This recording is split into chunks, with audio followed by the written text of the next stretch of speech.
Okay, so welcome everyone. My name is Tiffany Gillis Brown, and I am the founder and CEO of Gillis Education. And I am delighted today to have Renee Winters as my guest. She is the author and creator of the Angie Wonders children's book series. And I'll go into a backstory about how I came across it, but I love it. And I just love to virtually meet Renee Winters, interview her, and also just share her product with everybody.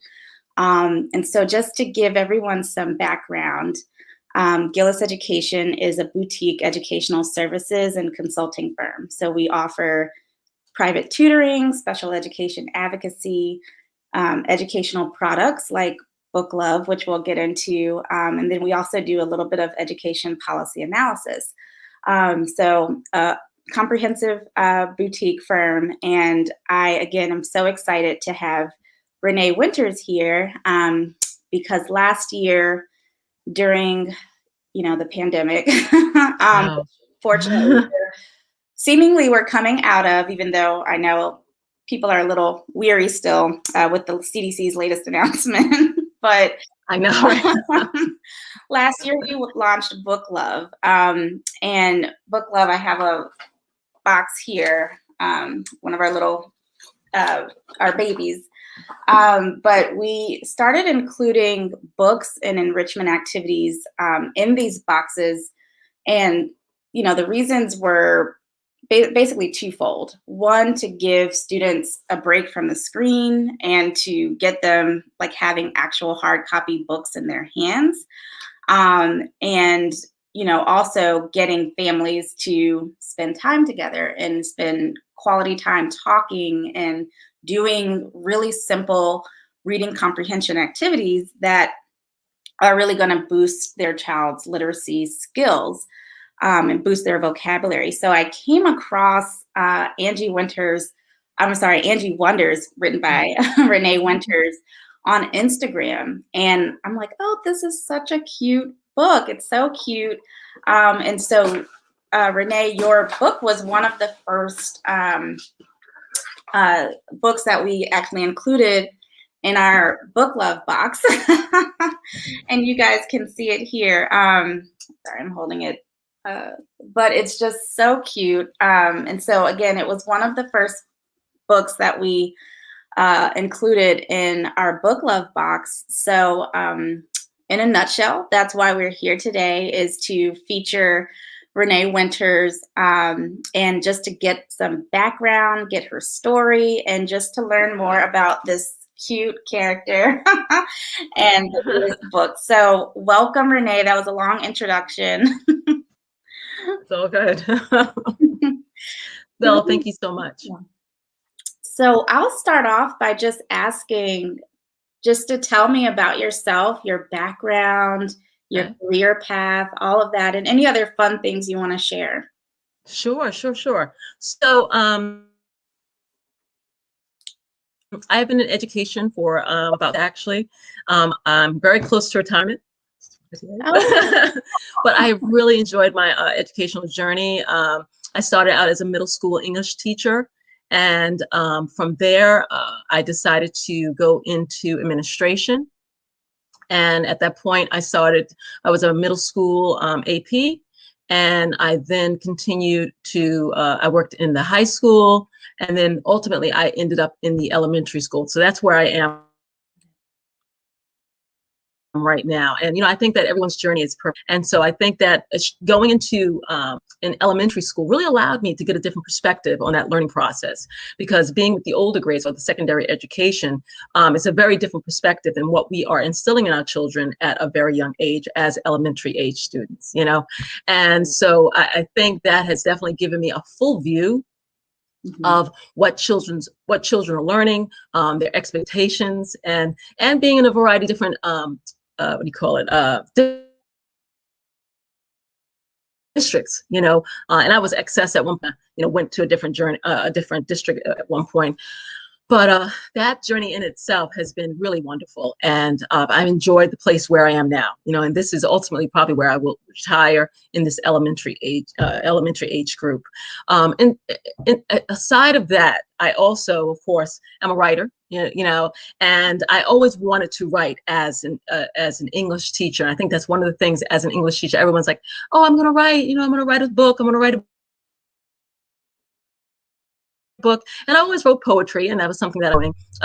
But I ultimately had that dream to write something, to put something out there, to make a greater impact. And I think that's what all of us want to do at some level. And I had been searching for that, in terms of touching that. So I finally came upon or had this vision of the Angie Wonders, and I ended up creating this book, this children's series. And it's been such a blessing. It's been such a journey to be a part of it. And I'm gonna cover everything else for my career. Yeah, so that's basically it in terms of that. I've been a TEDx speaker. I've been, I also do health and wellness coaching. I'm I do a lot of different things. I think that as women or as individuals overall, we are multifaceted, and I don't want to be pigeonholed to one particular thing because I enjoy a lot of different things. So I try to, one, connect with women, two, connect with Black women, and three, really just get people educated on a variety of different fronts. So that's where I am as an individual in terms of moving forward. Great. And I know that you are also, we didn't mention it, but you're also my sorority sister. So Yeah, connected yeah. on that level too. But I'm so glad you mentioned that, because I do think that even for me, like being in high school and college, I always thought like, oh, you just get one job, you do one thing, Yes. and that's it. Like that's what you do. But like you said, we're multifaceted. Yes. Everyone is unique. Everyone has different talents, and I think it's important for our young girls, and not just our young girls, but our young children, to know that you don't have to just do one thing. You don't have to just do one thing. Like you can explore, you can be exposed to different things. You can like biology and dance, and you can do both, and you can Exactly. Yeah, I think we often pigeonhole ourselves right. as individuals. And I think also because it's that they like, what do you want to do when you grow up? So it's one thing. And like, oh, I want to be this, and I want to be this, and I want to be that. And even on the verge of retirement, when people talk to me, it's like, you're gonna retire? That's what I said, I'm moving on to my next stage of life. I'm moving on to my next career. I'm doing something else with myself. So I think that people often just want to put you in this box and keep you there, and keep you there in terms of what you can and are capable of doing. But that's just not the way to go. Right. Totally agree. So I know you touched on this a little bit, but what specifically sparked this writing process where you actually sat down and said, I'm going to do a children's book? Like what events or what really sparked it? Okay, great question. So I actually was attending an Anti-Defamation League a workshop, or like an equity workshop, and we were talking about girls and boys and the isms and so forth. And one of the things that was addressed was that unfortunately, when girls how they saw a scientist, two times, like more than like two times at a greater rate, they basically drew white men in lab coats. And these were girls that were, girls of color, and just girls in general. They always put a white male in a lab coat. Right. So when I was sitting there and I was listening, I was like, what? Are you kidding me? And, of course, you hear all these different things, and, as educators, a lot, but that really hit home for me. And I was like, oh no, that doesn't like that. I hated the fact that our girls were not able to envision themselves as scientists, as mathematicians, and so I went home and dug a little deeper. And then of course I realized that women as a whole were, there was a dearth of women on a whole in the STEM fields. And then women of color was even less. It was like in single digits in terms of percentage. Right. And for me, I was like, no, I kind of meditated on that. And I went to bed and I woke up and I know you asked the vision, and it truly was a vision. And I woke up the next morning. I was like, you know what? I'm going to create a children's book. I'm going to create a children's book because I also thought about my own daughter, Angelina, who loves math, who loves science, who loves all these things. And I would have hated to think that she could not see herself in those areas. So I decided that I was going to write a children's book because I thought it was important to continue to instill all these ideas in our little children, and our little girls, at a young age. Let them see themselves, especially our girls of color, our little girls of color, to see themselves as a scientist, to see themselves as a mathematician, exploring, discovering, questioning, and so important. So that's why I decided to start at a very young age, at the elementary age, and really get to focus in on that for them so that they can start seeing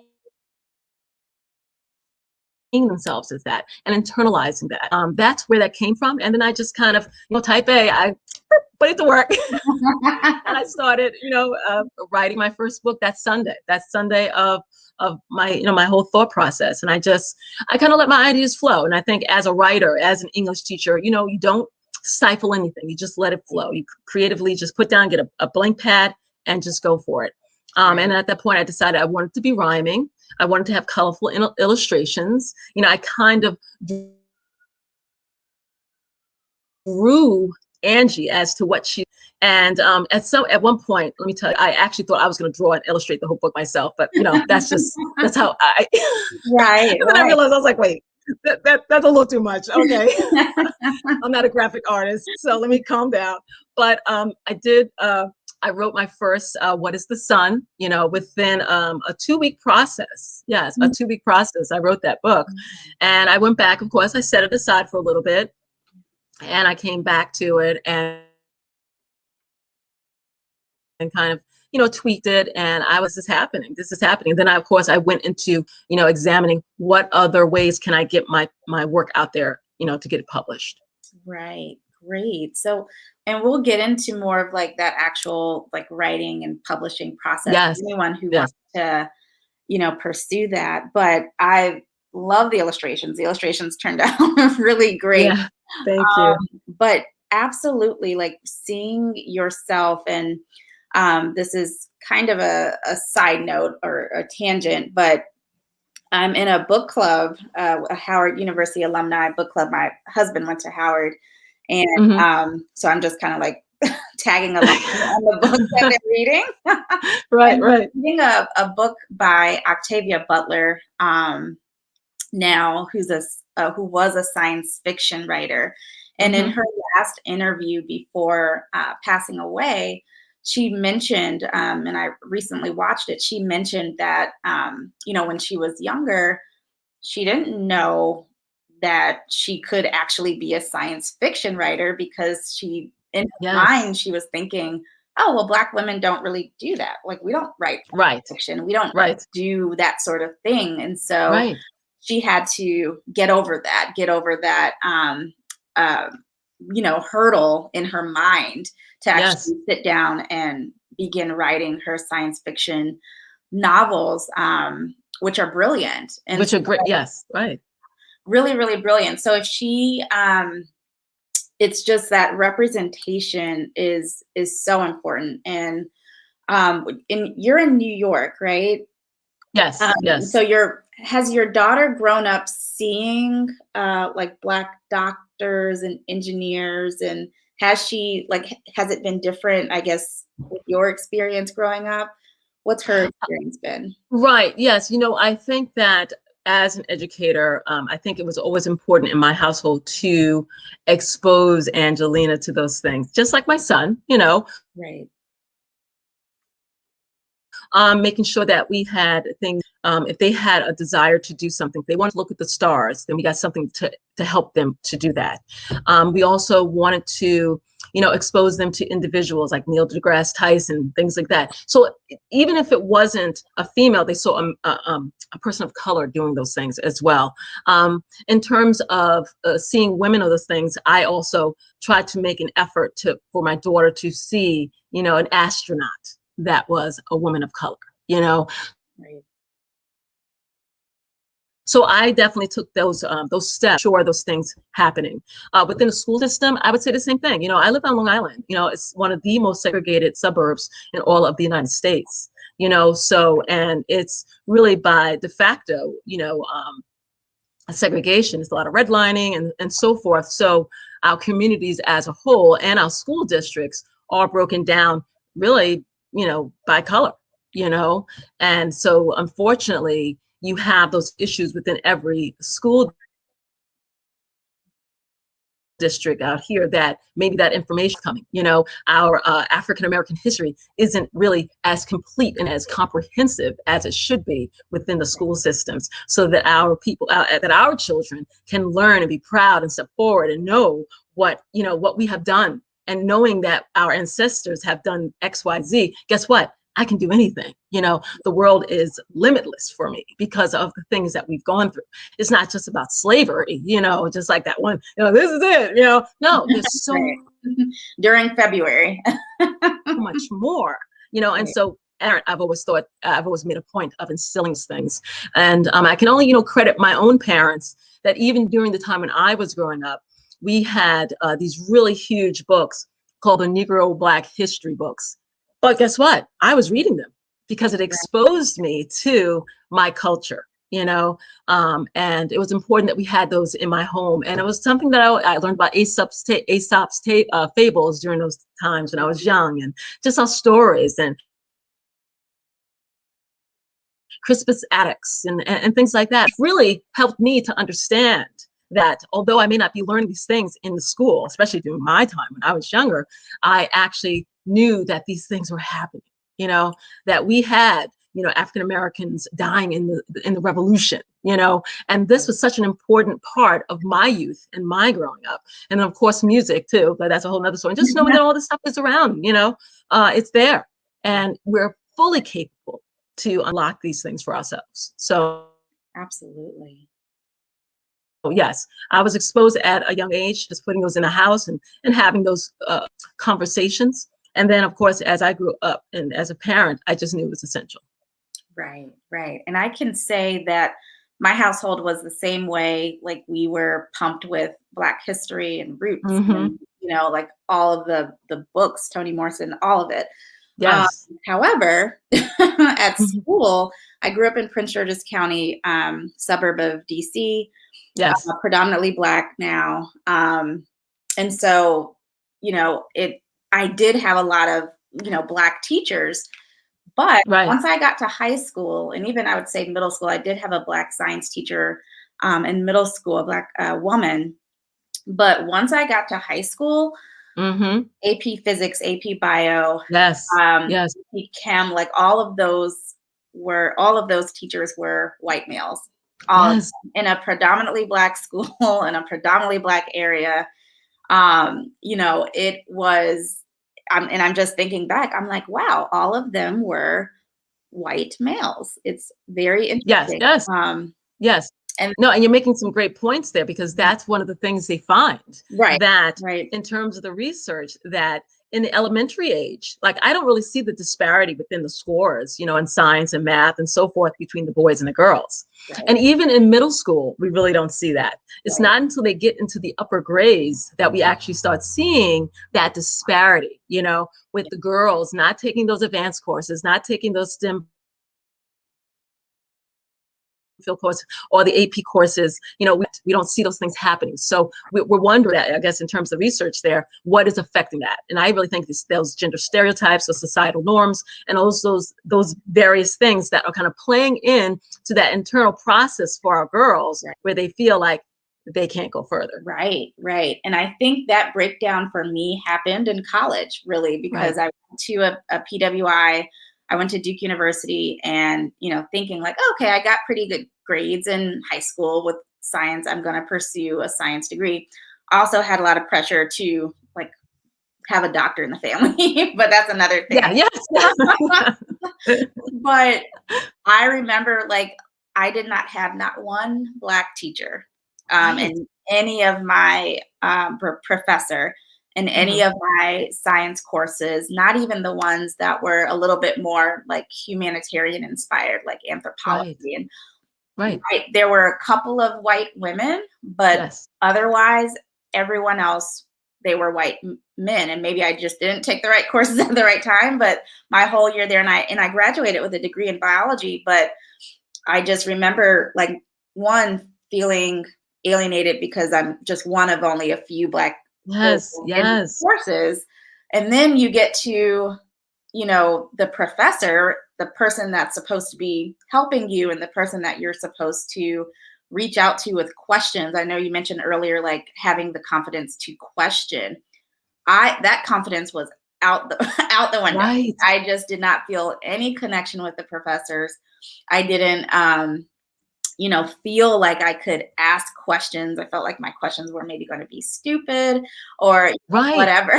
So Mm-hmm. I just kind of like suffered in silence. So I think it's so important, like you said early on, to make sure that girls see scientists, they see, and just not doctors, just not Mm-hmm. female doctors. I mean, scientists, astronauts, Yes. researchers, Yes. engineers, construction workers, like Yes. mathematicians, all of the different, Yes. um, professions within STEM, and starting it early on. I mean, like preschool, kindergarten, elementary, it's Yes. so important for us to feel like we have a voice to speak up and ask questions, get our hands dirty, and just really be just, involved and pushed and encouraged as young men are in these Yes. fields. Yes. So I just think it's so important, and I see it with the people, with the young women that I tutor. You can see my male students are just a little bit more like, oh, I like math, or math is easier for me. They say it out loud. They Yes. they Yes. Yes. profess they are good in math and good in Right. science. My my girls, they are a little bit more shy about it. Mm-hmm. They say, well, I kind of like science, or, Mm-hmm. oh, it's interesting, but I really like this. And I feel like there's a part of some of these students that they actually really do like it. They really do, but the Right. gender stereotypes, the societal norms that you mentioned, for Mm-hmm. some reason there's a block, and they Yes. think, oh, this isn't for me. This is a boy thing. Like the science is a boy thing and math is a boy thing. So I see it. I know you've seen it as an educator for over 20 years. So Yes. um and I think too, the big thing, I have a question for you about like what can we do as what can local school districts do? What can society at large do and parents do? How can we really encourage young girls to get into STEM and to pursue it and not, uh, fall out of it once you get to Yes. higher education? Like what? Yes, definitely. Well, I think that ultimately, as districts and as educational institutions, it's so important that one, we look at our hiring practices. We start looking at those hiring practices. Who are we putting into those roles? Let's see if we can recruit women of color, in those areas, in those STEM areas, science, technology, engineering, math, so that our girls can be exposed to those things. So as educational institutions, hiring practices, right? The other part of that is also promoting, some posters, around the building, or something that promotes, women in those fields, women of color in those fields, so that our girls feel confident and seeing those. Look, she's a chemist. I Right. too can become a chemist. Right. So it's that reinforcement of acknowledging the strengths and the possibilities that they can achieve these things ongoing, so it's not that one time, but it's the consistent, growth, I guess, it's the consistent reinforcement of that for our students. In addition, I think that we also have to have our teachers reflect on their own gender biases. They come to the table with so many things. So We all do, yeah. listen, as an African American administrator now in this area, without a doubt, these teachers are coming with major biases, and although they want to say, no, I leave it at the door. No, you don't, because it flows into your classroom. It flows into what you do, even ever so slightly. And you know what? Our girls pick that up.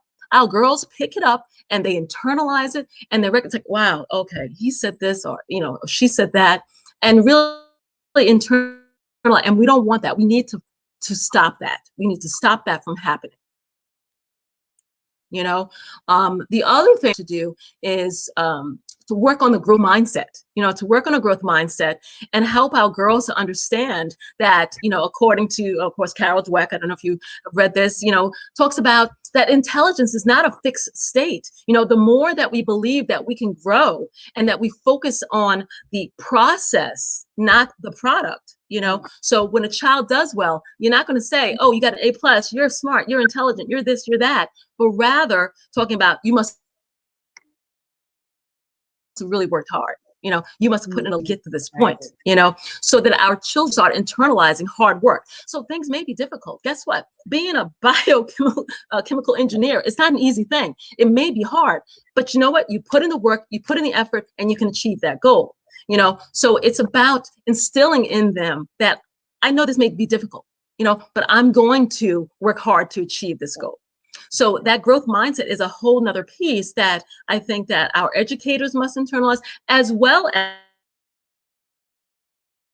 as our parents. Our parents to carry those those family legacies. I never was good at math.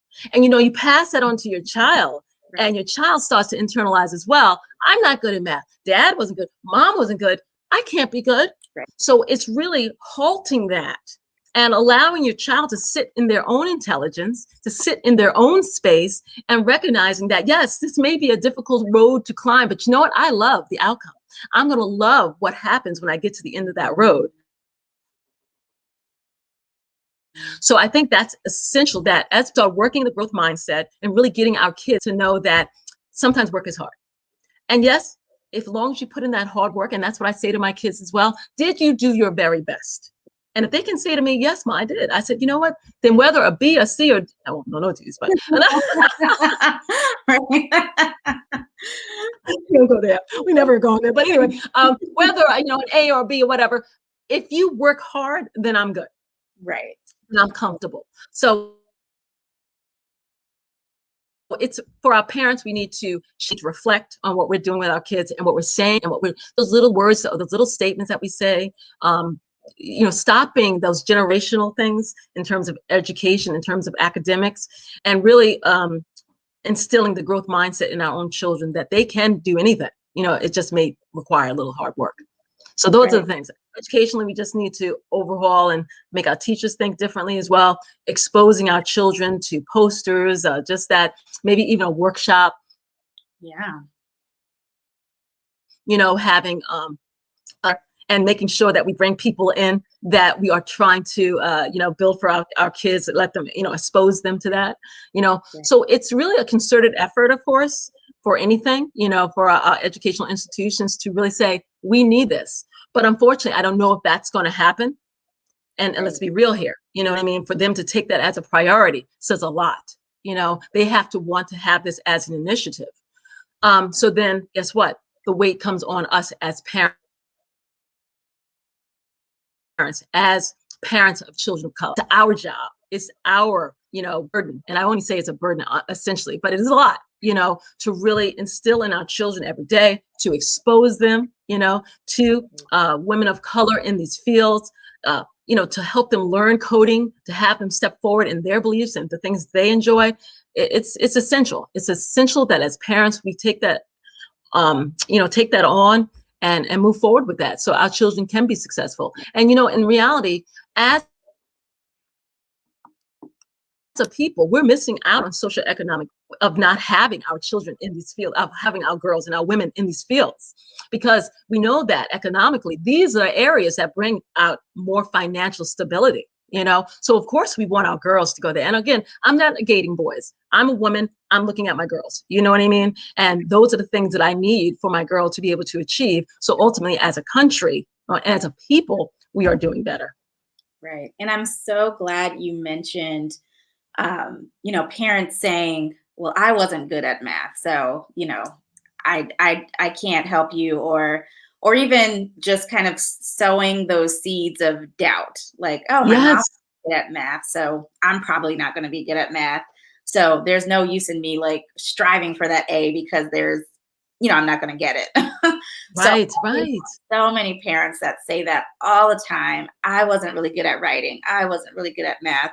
So I think it's so important to really, like you said, pay attention to what we're sowing, pay attention to what we're saying. And a lot of times we don't mean any harm by saying those things, but right. they seep It's just in. an innocent statement. It's an innocent statement, but Exactly. our girls internalize it. Yes, Right.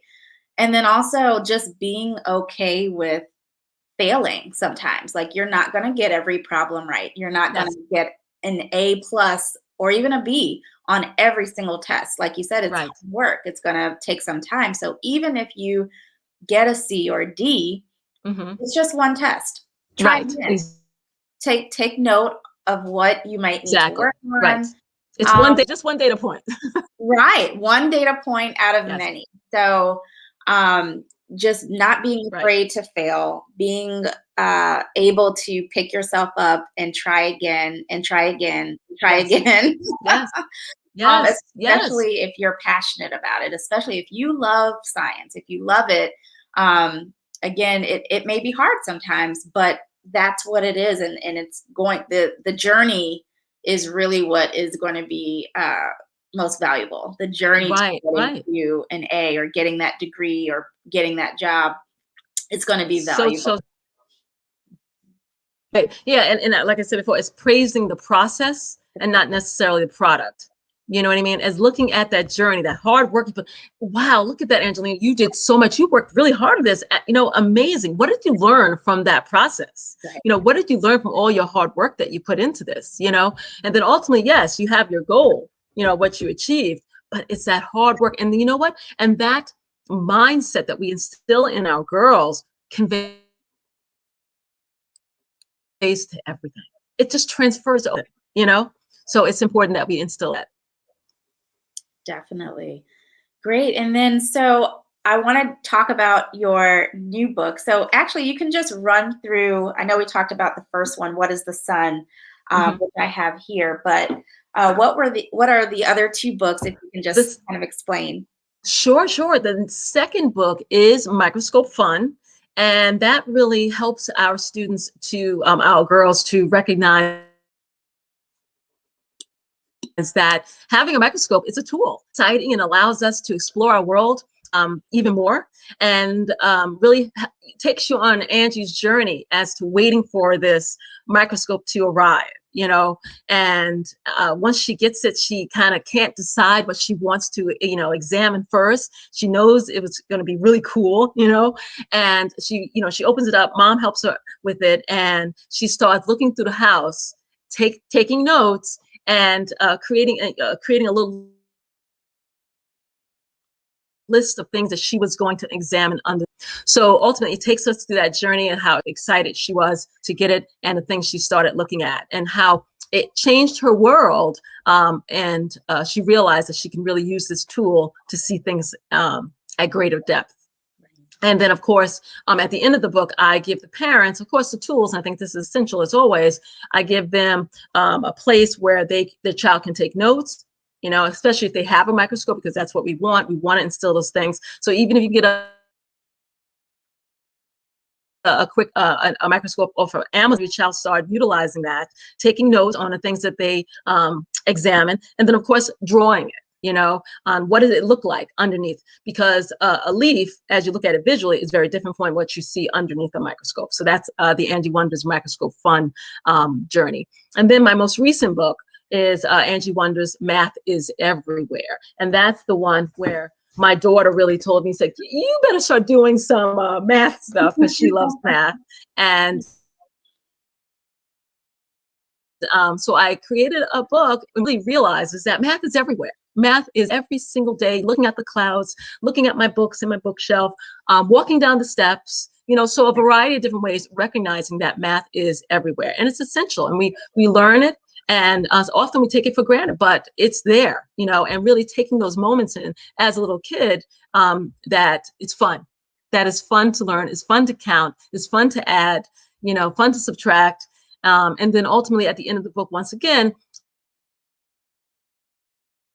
I've added some activity pages for the parent to engage their child within this learning process. So a lot of pages where you can skip count, you can count the little what is it, donuts, a variety of different things. I really wanted to offer a whole mismatch of things that a child could do. But again, it's a partnership, just as you mentioned before, Ms. Brown, that it's a partnership with the parents. You're sitting there working with your child and engaging your child through this learning process. It's not something that you give the child the book and just say, right, go read it. Yeah. Mm-hmm. Here, go.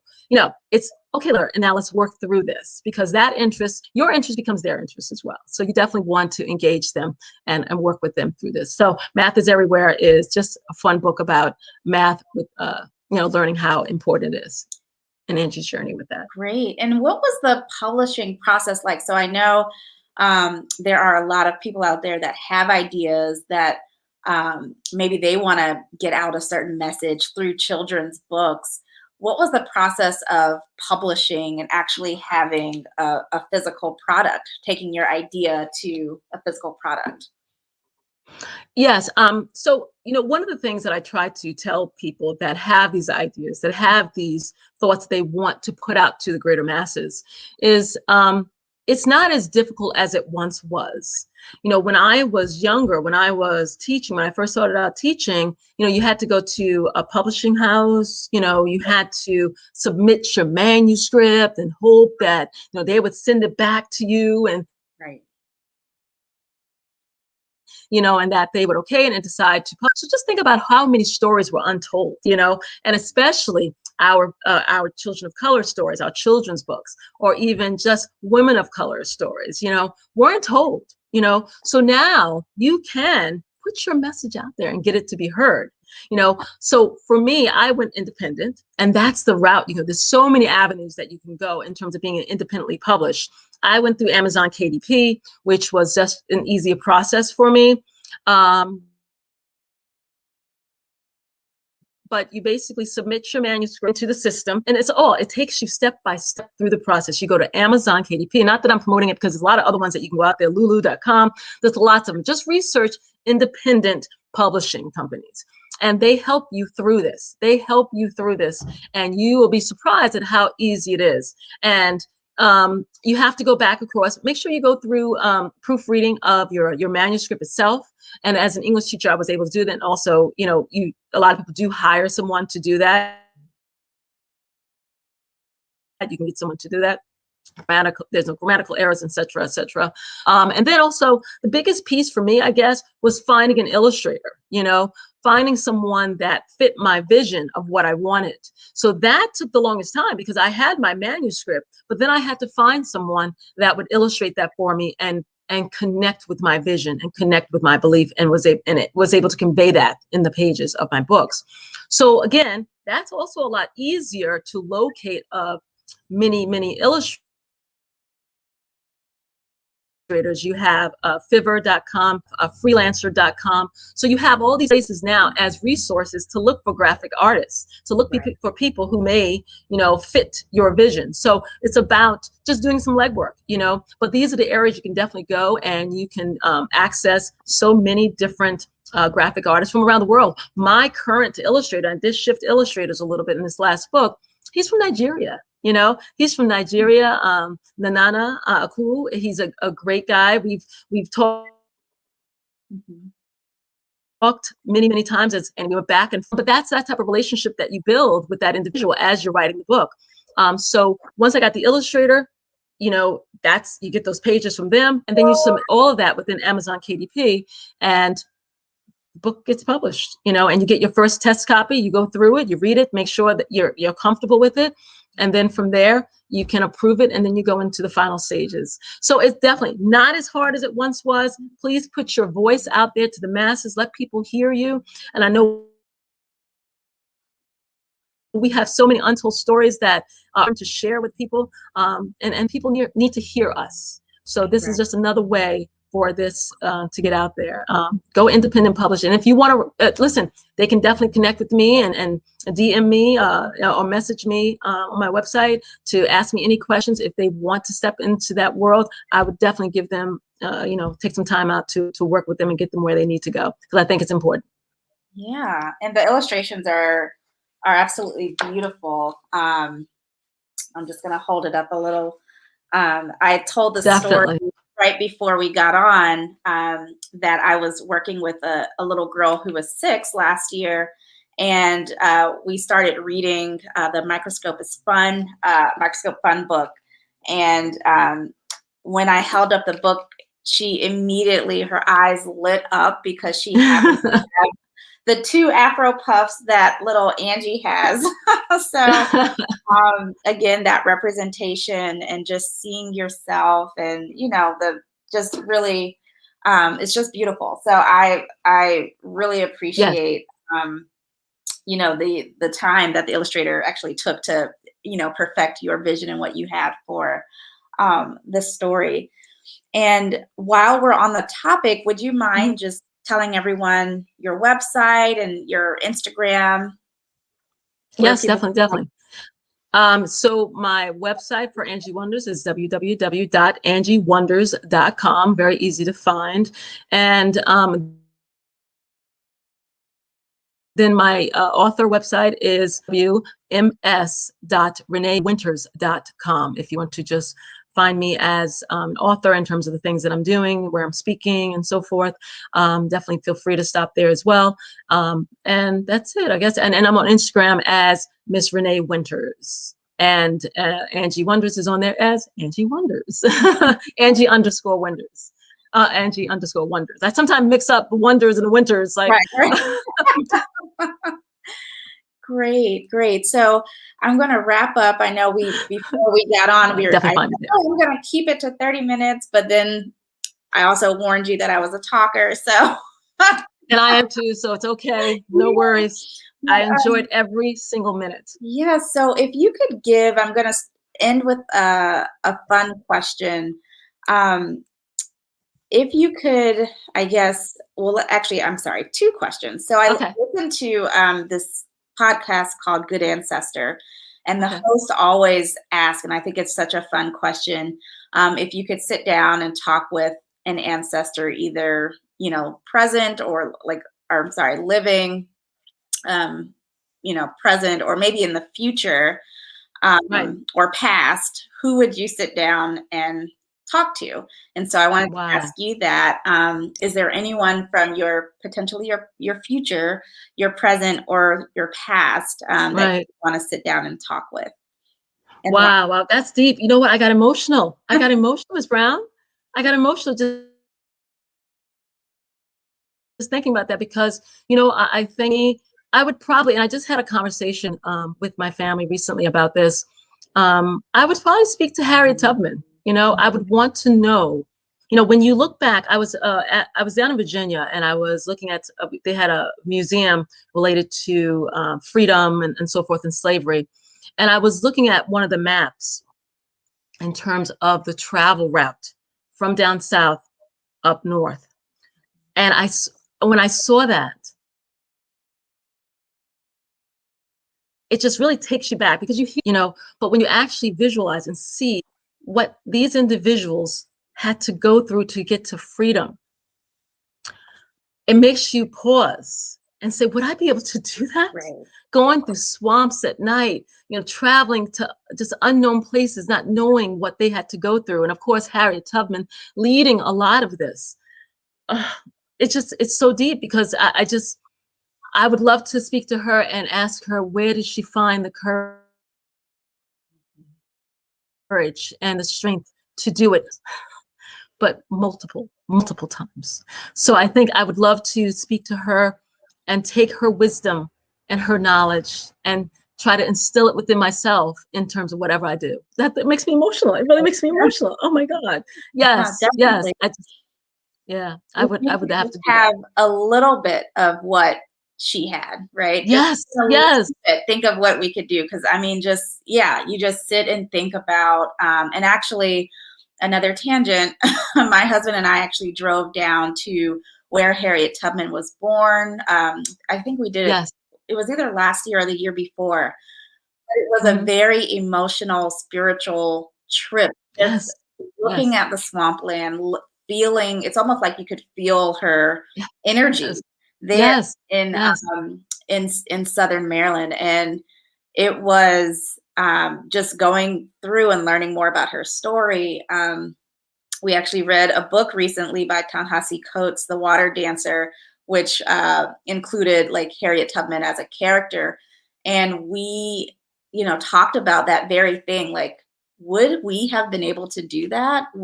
yes, Would we have survived mentally, yes, right. physically, emotionally, if we could just Yes. have an ounce of what women like Harriet Tubman had? Um, Oh think my of God. what we could Right. do. Yes, right, right. That's what I say. That's why it's so, ooh, oh my gosh, just to think about that and then to try to take a little bit of that so that we can move forward in our own Black women, in this world, and deal with the things that we have to deal with. Because we can surmount them. We can go over those things. We can meet those challenges for sure. So I definitely do that. Thank you for getting me emotional. And oh, Oh, I'm sorry. it's all good. I It's all good. I love it. I love it. Thank you. Thank you. No, that was a I great just question. love that that podcast, and I can't I'm blanking on the host's name, but the podcast is so great, and she always starts out with that question, and the answers are, people. Her guests get just like you. They sit and they're like, "Oh, I'm getting a little emotional," like thinking about who they would actually talk to and get wisdom from. So, Yes. um, Yes. great answer. But yeah, so thank you so much for joining me today. This was a great talk. I Thank look you. forward to continuing to connect with you, and I now have a new friend. So Yes. I'm Yes, for very, sure. very thankful to have come across your page on Instagram. And I just want to remind everybody that you can find Renee Winters' series right on her website. You can go to www.angiewonders.com, and she's also on Yes. Instagram. Yes. And if you do want to sign up for Book Love, again, we feature Angie's story in our Book Love boxes with enrichment activities and goodies. So if you want a little bit of extra, um, enrichment for your children, especially over the summer, don't be afraid Definitely. to reach out. Don't hesitate to reach out. And again, thank you so much for joining. This was such a great discussion. Thank you. Such a pleasure. Thank you so much. Thank you so much for having me. No problem. Be well.